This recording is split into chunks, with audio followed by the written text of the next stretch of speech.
વરસાદને લઈને હવામાન વિભાગની સૌથી મોટી આગાહી. ગુજરાતમાં આગામી દિવસોમાં હવામાનમાં મોટા ફેરફારોની સંભાવના છે. 11 થી લઈને 15 જૂન દરમિયાન વરસાદની શક્યતાઓ. હવામાન વિભાગે ગાજવીજ અને તેજ પવનની ચેતવણી આપી. દક્ષિણ ગુજરાતના અનેક જિલ્લાઓમાં વરસાદી માહોલ સર્જાય તેવી આગાહી કરાઈ છે.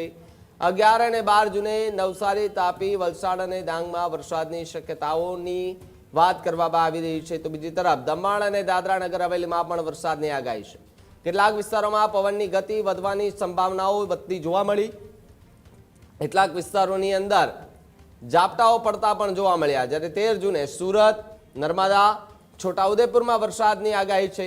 ગીર સોમનાથ, અમરેલી અને ભાવનગરમાં પણ વરસાદની શક્યતા છે. જ્યારે 14 અને 15 જૂને ભરૂચ, વડોદરા, પંચમહાલમાં વરસાદી ઝાપટા પડી શકે છે. દાહોદ અને મહીસાગર જિલ્લામાં પણ વરસાદની સંભાવનાઓ છે. સૌરાષ્ટ્રમાં આગામી 3 દિવસ મુખ્યત્વે સૂકું હવામાન રહેવાની પણ સંભાવનાઓ વર્તાતી જોવા મળી રહી છે. સૌરાષ્ટ્રમાં આગામી 3 દિવસ મુખ્યત્વે સૂકું હવામાન રહેશે. 12 થી 15 જૂન દરમિયાન અમરેલી, ભાવનગર અને ગીર સોમનાથની અંદર વરસાદની આગાહી કરાઈ.